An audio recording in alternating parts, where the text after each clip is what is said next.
bago nag-start ang hearing, in fairness ng RTC judge natin, humingi siya ng paumanhin. So, this, in my long time of practice, ngayon ako narinig na isang judge tumayo, very humble enough, humingi ng paumanhin na sa pagkakamali nila. Pagkakamali ng court na because of that pagkakamali, na-deprive ang liberty ng isang presumed innocent na tao. Hindi pa convicted si Jason Sa. He is presumed innocent. He has the right to due process. But despite the presumption of innocence, nakulong siya for 4 or 5 days. Until now, nasa kulungan pa because of sa pagkakamali. Second, may order ang DOJ na bawal manghuli sa mga available offense pag weekend or eve ng weekend or holiday.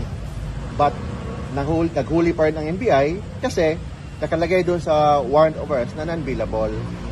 That's why first time ko nakita na isang judge very humble enough humingi ng tawad sa kliyente natin na si Jason sa pagkakamali nila.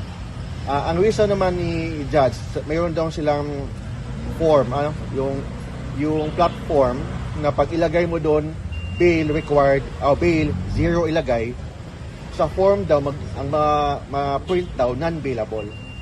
Or kahit na hindi yata na nabasa, pinipirmahan pa rin niya. So doon ang pagkakamali.